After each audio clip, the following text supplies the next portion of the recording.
Anyone who is saddled with the responsibility of looking over public funds and making sure there is transparency in the system should not by any means be tempted to make away with lots of funds meant for the Nigerian people. My name is Angelo.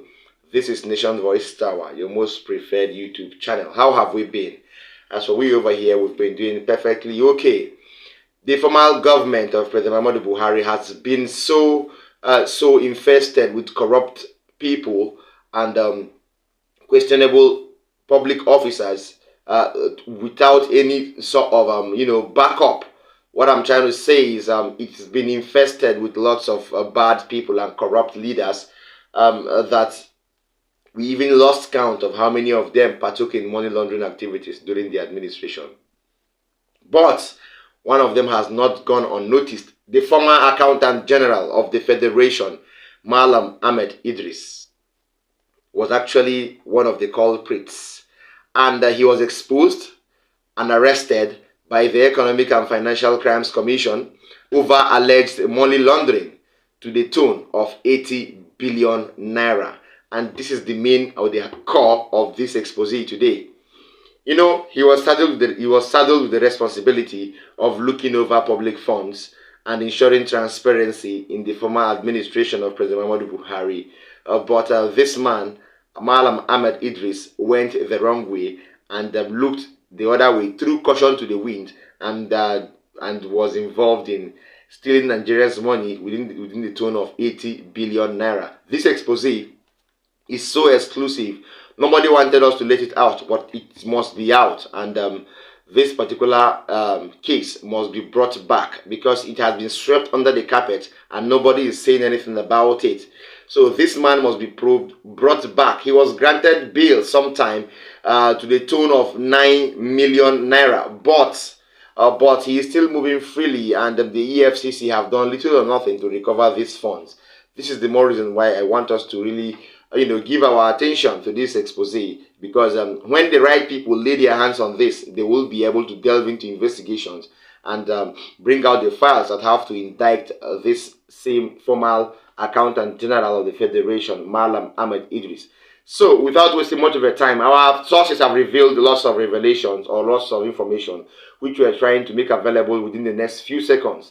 Malam Ahmed Idris indulged in lots of fraudulent activities. Only these few were exposed, but we are still on course to expose more of them. The arrest of the former Accountant General of the Federation, AGF, Mr. Ahmed Idris, by the Economic and Financial Crimes Commission, EFCC, was simply one of the most shocking revelations of alleged corruption in Nigeria, a country where allegations of corruption against top officials of government is routine news.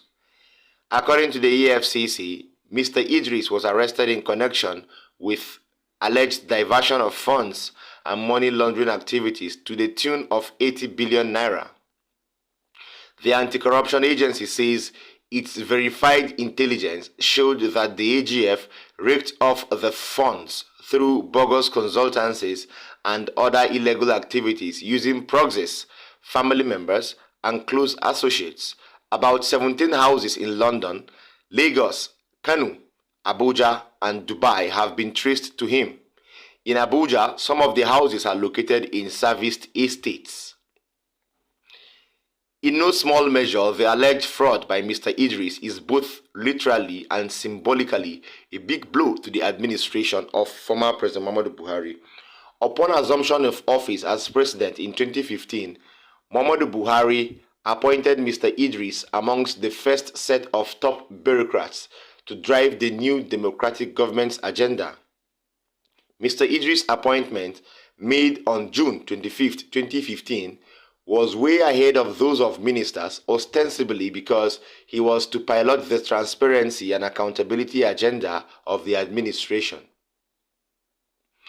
The three main wheels for the achievement of this agenda were the Treasury Single Account (TSA), the Integrated Payroll and Personal Information System (IPPIS), and the Financial Management Information System (FMIS), are domiciled in the Accountant General's office.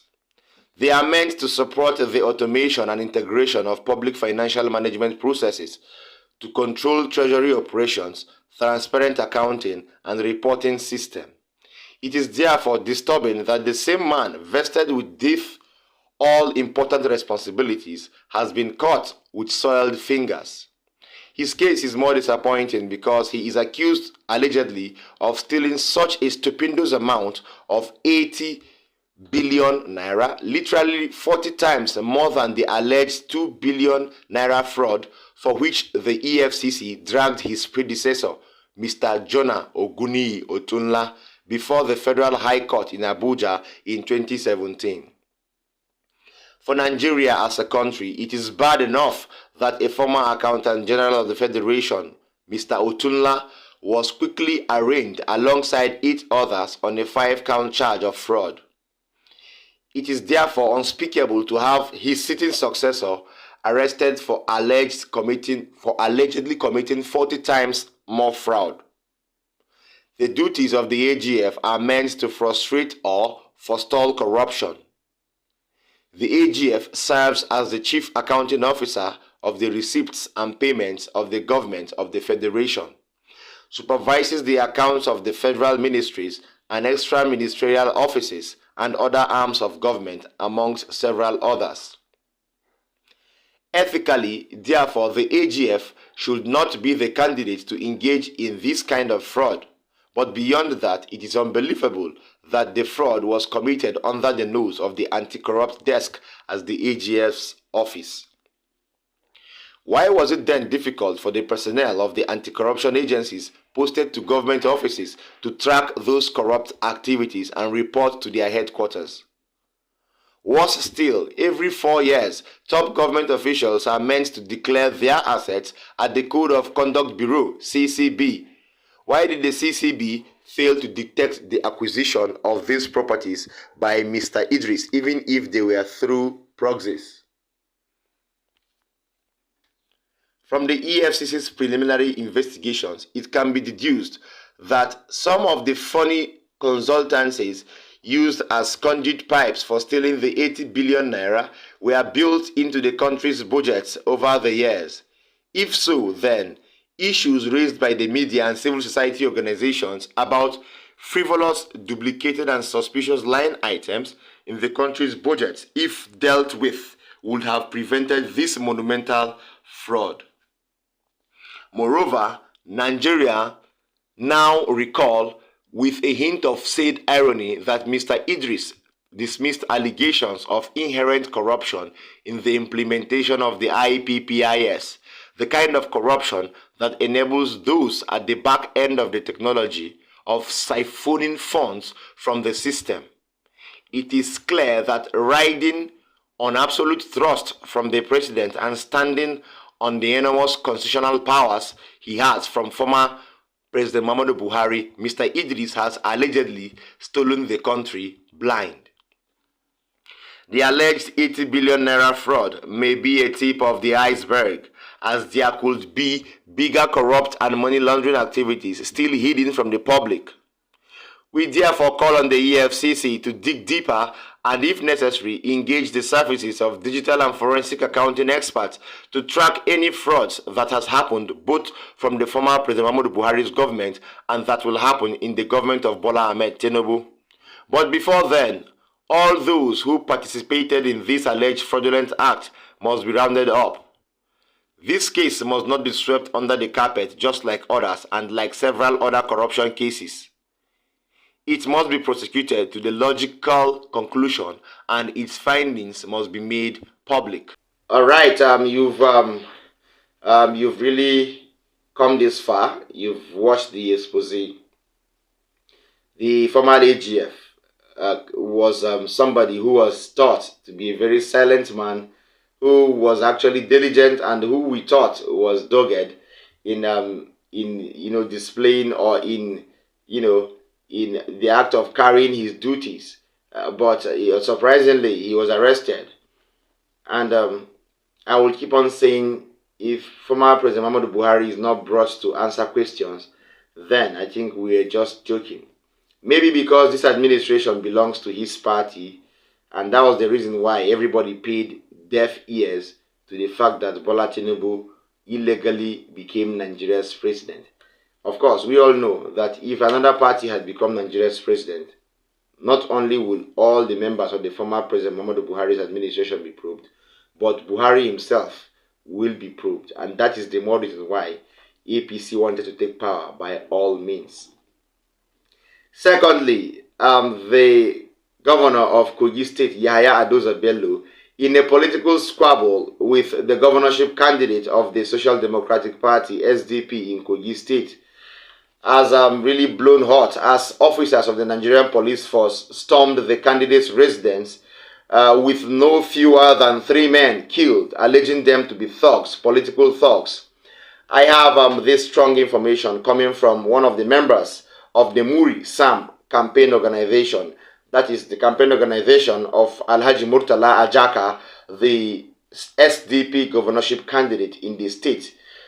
Please let us listen to Mr. Farouk Adejo Audu, who is the Director of Communications, Muri Sam Campaign Organization, SDP, as he revealed the plans of Yahaya Adoza Bello in the residence of Alhaji Murtala Ajaka yesterday while he sent policemen on a raid. Took credit for those killings of policemen.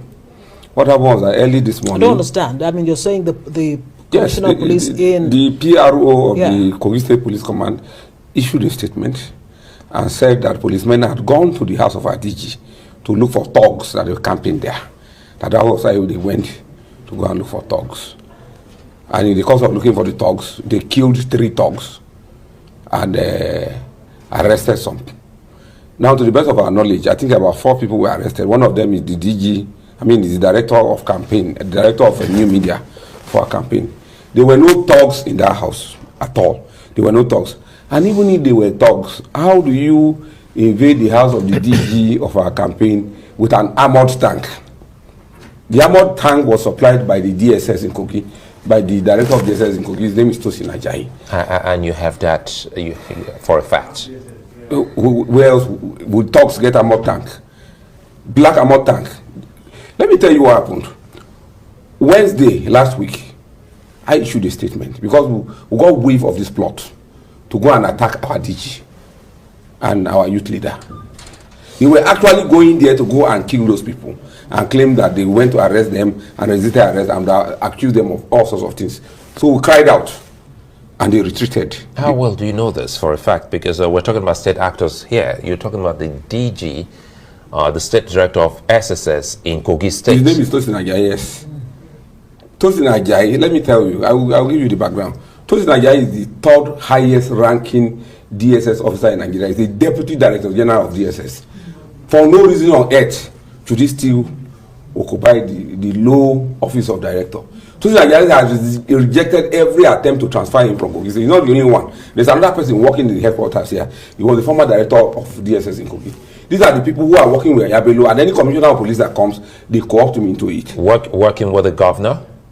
Working with the governor in the sense that they are collaborators of the governor. This attack was led by the... You see, this is not... what we are saying is not something that is outlandish. Anybody who knows our governor knows that he openly brags and sponsors thuggery. Well, some 2 months ago, the police in Kogi State actually warned your party, the SDP, I believe, not to drag the police into politics in the state, based on allegations of planned attacks. They are in politics. How do you invade a private house and say you are looking for thugs? And these same police people, and I like to give you dates and instances. These same police people, on October 8th, a thug executed 2 other thugs. An APC thug executed 2 other thugs in broad daylight in front of Grimmad Hospital in Aingba. They know the thug. That thug is still free. He executed 2 people. One of them is called Abbas. The second person was the ward chairman of the APC in Iyale ward in the Kenya local government. That thug is still working free. Another thug called Ismaila executed 2 thugs in Ejule shortly after. He's still working free. Ismaila killed another person called Ibrahim, who is in Ejule. He's still working free. Our state headquarters of the SDP was burnt down 3 times by a guy called Abraham Litu. Abraham Litu is a senior special assistant to the governor. I'll come back to you because Farouk Adejo, that's not the first time you've been in this business. You've been a communication expert, and you know the implication of saying things. I take full responsibility, and I challenge Tosi Ajayi to arrest me. Well, it's good that you've been able to bring in that. So now let's quickly bring. Well, far away Kogi State, this ain't politics anymore. I don't know what we'll call this. Is this thuggery? Is this intimidation? Is this victimization? Because I have called out Yahaya Bello countless times to desist from this kind of dirty politics. But he is still using members of and officers of the security agencies in the state because he is the incumbent or because he is the sitting governor, let me say. And then he is still intimidating his other political candidate or political opponent. This is very, very bad. Why will you storm the house of a political opponent and then order officers to shoot people who have not even yet been confirmed as thugs you claimed them to be? All right, Yahaya Bello, well, you will leave office. We'll see what will be done about you. I just pray that it's a candidate of the APC that wins that election, because if it's not, then Yahaya Bello is up for a big, big trouble, just like the kind of trouble Wike will have been in Port Harcourt or in Rivers State, Port Harcourt, if Sim Fubara had not been the governor. Billions of naira stolen by Nyesom Wike will have been exposed. So I think that is the fight Yahaya Bello is trying to be involved in right now, so that the heinous activities and money laundering activities that he perpetrated during his own administration will not be brought to book in case any member or any opponent from other parties becomes governor. Well, I have seen that and I have said that countless times. So Yahaya Bello should take note, because his time will quickly come to an end soonest. Still on the by-elections, the Independent National Electoral Commission, INEC, has reassured Nigerians of an expected efficiency of the IRF and the bimodal voters accreditation system, BVAS machines, as regards the upcoming by-elections in Imo State and other states where elections were not conducted. Talking about this, I have Mr. Rotimi Onyekomi, who is the Chief Press Secretary to Professor Mahmoud Yakubu, the Chairman of the INEC. Can conduct the election, but more importantly, with the cooperation of all major stakeholders in Imo State, I think we will be able to sail through on Saturday. So, I mean, I hope one doesn't sound like a crack record right now, but then it's worthy to ask again whether there is anything that has changed, because in the last election, the fear about whether IREV is going to work or not. Can you confirm to us again, Rotimi, the IREV is foolproof now and is going to work 100%? Can we get that confirmation? I would have been surprised if you didn't ask about IREV. But let me assure you that in mid-October, we conducted mock accreditation, and we tested the functionality of the BVAS and IREV, and the overall result was positive. But let me also say this, because, I think some Nigerians have this erroneous belief about the functions of IREV. IREV is not an electronic collating device.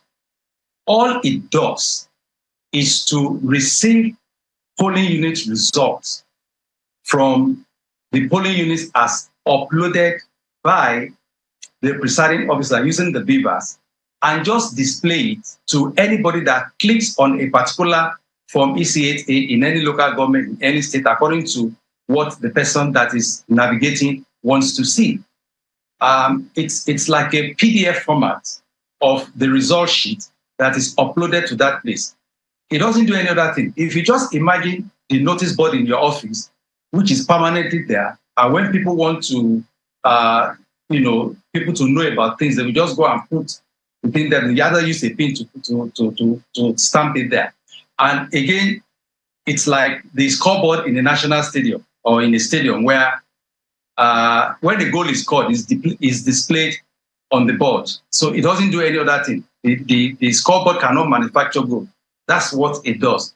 So, and we have assured Nigerians that after the close of poll, when votes have been counted and figures entered into Form EC8, the presiding officer will snap a picture of that result and then upload to IREC real time. And when Nigerians now log into it, those who have the protocols, the username and the password, log into the IREC, and they navigate to any of the local governments in any of the states, they go to the polling unit, they can then see the results. So they can self-collate. We are assuring that that will be done. All right. And the IREC... just what I wanted is a commitment. All right. You assured us the other time, and some things went wrong. We hope things will not go wrong this time around. That was the question that was thrown at Rotimi Onyekomi, the Chief Press Secretary of Professor Mahmoud Yakubu. We hope things don't go wrong this time around, because if they do, there are people waiting with evidences. INEC will be held accountable. The government of these states too will be held accountable. I will not say much on that. Let's see what happens on Saturday. Thank you so much for staying this far. Please like and share our videos. Don't forget to watch till the end. Subscribe to this channel and tap the notification bell so that you will get to see me first time or on time when I drop a new update. Please don't forget to drop a comment for us in the comment section. See you next time. Bye.